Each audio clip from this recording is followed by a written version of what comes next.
एक हैरान करने वाली तस्वीर आई है। कैंट इलाके में ट्रैफिक पुलिस वालों के एक शख्स ने कार की बोनट पर से घसीटा गया। ट्रैफिक कांस्टेबल महिपाल सिंह ने तेज रफ्तार से दौड़ रही गाड़ी को रुकने का इशारा किया था, लेकिन ड्राइवर ने रुकने के बजाय ट्रैफिक कांस्टेबल को टक्कर मार दी।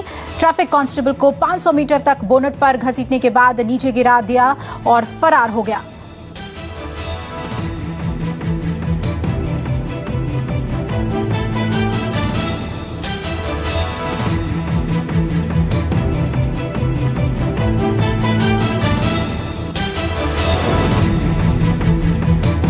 मुंबई से रोंगटे खड़े कर देने वाली तस्वीरें सामने आई हैं। इमारत की 23वीं मंजिल से खतरनाक स्टंट का एक वीडियो वायरल हुआ है। वीडियो मुंबई के कांदिवली इलाके का बताया जा रहा है। 23वीं मंजिल पर युवक ने अपना स्टंट करते हुए वीडियो बनाया है। पुलिस ने वीडियो देखकर स्टंट करने वाले शख्स की तलाश शुरू की।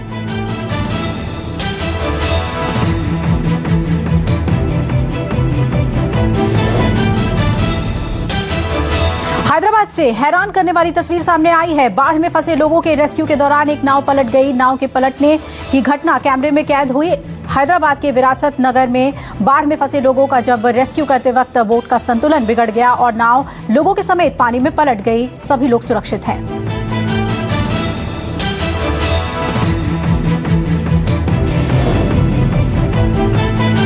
आंध्र तेलंगाना में बारिश का कहर जारी है। भारी बारिश से हैदराबाद में हाहाकार मचा हुआ है। 48 घंटों से लगातार हो रही बारिश की वजह से हाईटेक सिटी के रिहायशी इलाके पानी पानी हैं। शहर की सड़कों पर नाव चल रही है। हैदराबाद में बारिश का सिलसिला आगे भी जारी रहेगा।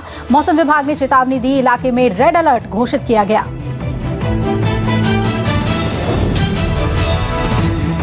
आंध्र प्रदेश और तेलंगाना में हुई भारी बारिश से 25 लोगों की मौत हो गई है। तेलंगाना में 18 और आंध्र प्रदेश में 7 लोगों की जान जा चुकी है। हैदराबाद में भारी बारिश ने लोगों की मुश्किलें बढ़ी। सड़कें पूरी तरह से डूब गई हैं। कई लोगों का घर से निकलना मुहाल हो गया है।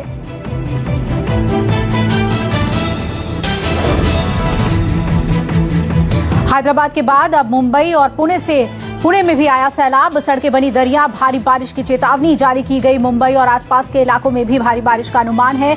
उत्तरी कोंकण के साथ मुंबई और ठाणे में रेड अलर्ट जारी कर दिया गया है।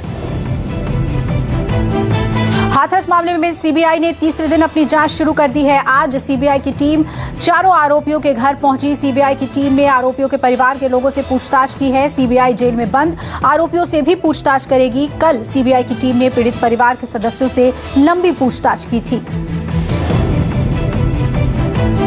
हाथरस मामले को लेकर सुप्रीम कोर्ट ने फैसला सुरक्षित रखा। सुनवाई के दौरान यूपी सरकार ने पीड़िता के परिवार को सुरक्षा मुहैया कराए जाने का ब्यौरा दिया। परिवार के वकील ने मांग की है कि जांच पूरी होने के बाद ट्रायल दिल्ली में हो। सीबीआई अपनी जांच की रिपोर्ट सीधे सुप्रीम कोर्ट को दे। जम्मू कश्मीर में जोजिला सुरंग निर्माण का काम शुरू हुआ। केंद्रीय सड़क परिवहन मंत्री नितिन गडकरी ने वीडियो कॉन्फ्रेंसिंग के जरिए पहला ब्लास्ट कर काम की शुरुआत की। 14 किलोमीटर लंबी जोजिला सुरंग के निर्माण कार्य के लिए सेना और सिविल इंजीनियरों की एक टीम पहाड़ को काटकर सुरंग का निर्माण करेगी।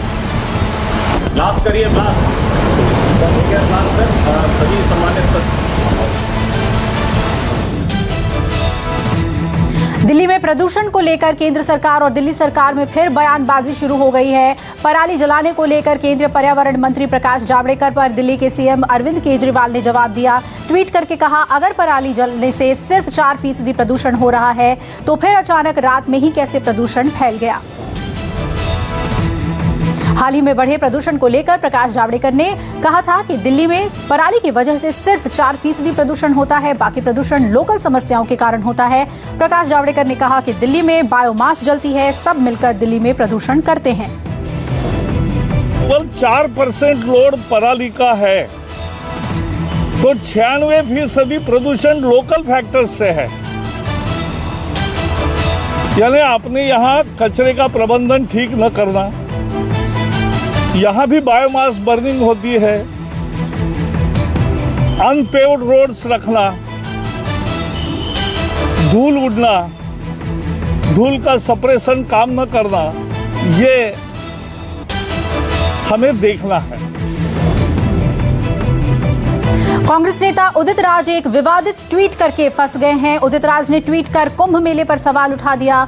असम सरकार के सरकारी फंड से मदरसे ना चलाने के फैसले पर ट्वीट करते हुए उदित राज ने कहा कि यूपी सरकार को कुंभ मेले के आयोजन पर 4,200 करोड़ रुपए की राशि नहीं खर्च करनी चाहिए थी। कुंभ मेले पर दिए बयान पर विवाद बढ़ने पर उदित राज ने अपना ट्वीट डिलीट कर दिया। उदित राज ने सफाई देते हुए कहा कि सिर्फ उदाहरण के लिए कुंभ मेले के आयोजन का जिक्र किया था। उदित राज ने कहा मतलब सिर्फ ये था कि धार्मिक आयोजनों से सरकारों को दूर रहना चाहिए।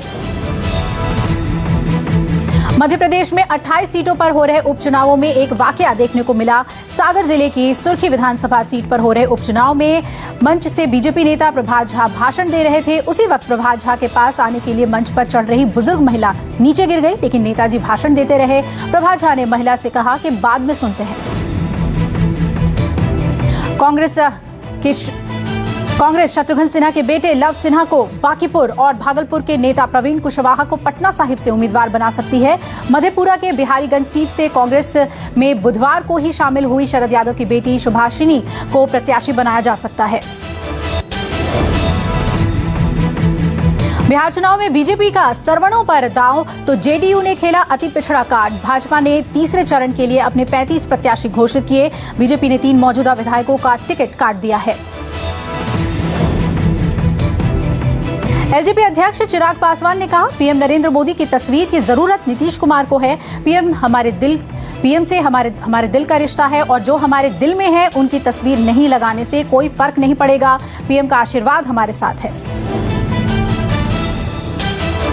संपत्ति को लेकर विवादों में रहने वाले लालू परिवार में बड़े भाई तेज प्रताप यादव से तेजस्वी यादव की संपत्ति दोगुनी है। तेजस्वी की चल संपत्ति का मूल्य बढ़ा है। 5 साल में तेजस्वी की चल संपत्ति 3 करोड़ से अधिक बढ़ी, जबकि तेज प्रताप की महज 20 लाख रुपए बढ़ी। बिहार चुनाव में जुबानी जंग तेज हुई। बिहार के उप मुख्यमंत्री और बीजेपी के वरिष्ठ नेता सुशील कुमार मोदी ने राष्ट्रीय जनता दल के नेता तेज प्रताप यादव पर निशाना साधा है और पूछा है कि बिना नौकरी के वो कैसे करोड़ों की संपत्ति के मालिक बन गए। बिहार की राजनीति की मिस्ट्री गर्ल पुष्पम प्रिया चौधरी ने पटना के बांकीपुर विधानसभा क्षेत्र से अपना नामांकन दाखिल किया है।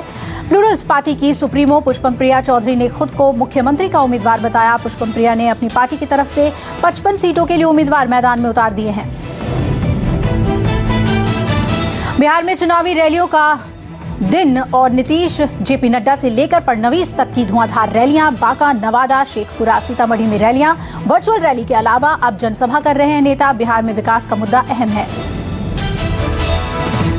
बिहार विधानसभा चुनाव में टिकट बंटवारे को लेकर जमकर बयानबाजी हो रही है। बीजेपी के प्रदेश अध्यक्ष संजय जायसवाल ने महागठबंधन पर हमला बोलते हुए कहा कि पहले ये लोग अपराधियों और बाहुबलियों को टिकट देते थे, अब बलात्कारियों को टिकट दे रहे हैं। आरजेडी ने बिहार विधानसभा चुनाव के लिए जिन उम्मीदवारों के नाम की घोषणा की है उनमें से 22 उम्मीदवार ऐसे हैं जिनके ऊपर हत्या जैसे गंभीर आरोप के साथ साथ रंगदारी, आर्म्स एक्ट, धोखाधड़ी और मारपीट जैसे आपराधिक मामले लंबित हैं।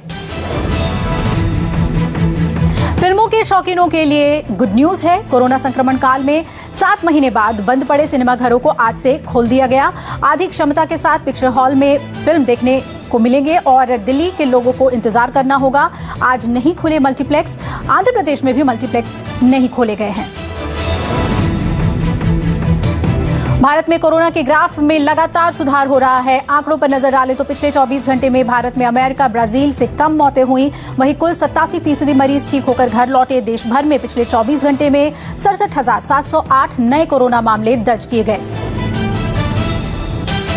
बंगाल में कोरोना के मामलों में लगातार इजाफा हो रहा है, जिसे लेकर डॉक्टरों ने चेतावनी दी है।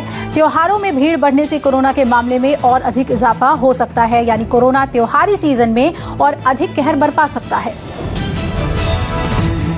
राजस्थान सरकार का बड़ा फैसला, 31,000 तृतीय श्रेणी शिक्षकों की भर्ती की मंजूरी। रिट परीक्षा के बाद होगा शिक्षकों की भर्ती। इन पदों पर भर्ती से राज्य सरकार पर 2 साल तक परीक्षा काल में 881 करोड़ 61 लाख और 2 साल बाद 1,717 करोड़ 40 लाख का हर साल भार आएगा। गुजरात के वडोदरा में हाईवे पर मगरमच्छ दिखने से वहां से गुजरने वाले लोगों में हड़कंप मच गया। इस मगरमच्छ को पकड़ने के लिए वन विभाग के अधिकारियों को कड़ी मशक्कत करनी पड़ी। हालांकि वो इस मगरमच्छ को काबू में करने में सफल रहे।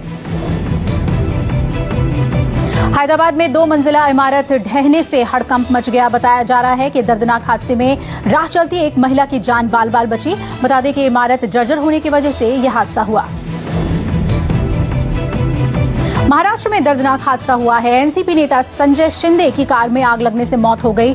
संजय शिंदे की गाड़ी में मुंबई आगरा हाईवे पर पिंपलगांव बसवंत टोल प्लाजा के पास आग लग गई थी। बताया जा रहा है कि एनसीपी नेता की कार के अंदर हैंड सैनिटाइजर रखा हुआ था, जिसकी वजह से आग ने भीषण रूप ले लिया।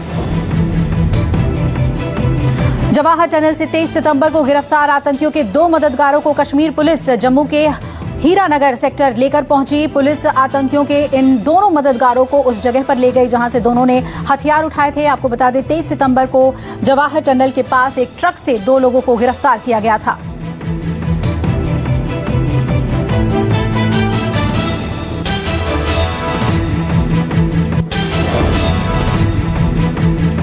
फ्रांस में कोरोना वायरस की दूसरी लहर का कहर देखने को मिल रहा है। कोरोना के बढ़ते खतरे को देखते हुए फ्रांस ने बड़ा ऐलान किया है और फ्रांस सरकार ने देश में हेल्थ इमरजेंसी घोषित कर दी है ताकि कोरोना के कहर से जल्द ही निपटा जा सके। एक ओर जहां दुनिया कोरोना वायरस से जूझ रही है, वहीं दूसरी ओर रूस ने कोविड-19 की दूसरी वैक्सीन विकसित करने का दावा किया है, जिसकी घोषणा खुद राष्ट्रपति व्लादिमीर पुतिन ने की है। आपको बता दें कि रूस ने कोरोना वायरस संक्रमण की अपनी दूसरी वैक्सीन को रजिस्टर्ड करा लिया है। भारत के साथ जारी तनाव को देखते हुए नेपाल ने अपने कैबिनेट में बड़ा बदलाव किया है और रक्षा मंत्रालय की जिम्मेदारी नेपाल के प्रधानमंत्री केपी शर्मा ओली के पास ने अपने पास रख ली है। साथ ही कैबिनेट में 3 नए मंत्रियों को जगह दी गई है। चीन, रूस और क्यूबा के साथ पाकिस्तान ने संयुक्त राष्ट्र मानवाधिकार परिषद की सीटों पर जीत हासिल की है। पाकिस्तान को ये जीत मानवाधिकार के मामले में उसके खराब रिकॉर्ड के बावजूद मिली। संयुक्त राष्ट्र महासभा में गुप्त मतदान में पाकिस्तान को 169 मत मिले। भारत में साइकिलों की बिक्री लगभग 2 गुनी हो गई है। कई शहरों में लोगों को अपनी पसंद की साइकिल खरीदने के लिए इंतजार करना पड़ रहा है। माना जा रहा है कि साइकिल को लेकर लोगों का रुझान भी बढ़ा है और कोरोना महामारी के बाद सेहत और इम्यूनिटी को लेकर लोग सजग हुए हैं। बॉलीवुड अभिनेता सलमान खान एक्टर फराज खान की मदद के लिए आगे आए और फराज के मेडिकल बिल्स भरे। बता दें कि इस समय अभिनेता फराज खान बेंगलुरु के एक अस्पताल में जिंदगी और मौत की जंग लड़ रहे हैं और उनकी हालत नाजुक बताई जा रही है। आईपीएल में आज बेंगलुरु और पंजाब के बीच सीधी टक्कर होगी। मैच शारजाह में 7:30 बजे से खेला जाएगा। अगर पिछले 5 मुकाबलों की बात करें तो अब तक 3 बार बेंगलुरु और 2 बार पंजाब ने जीत दर्ज की है।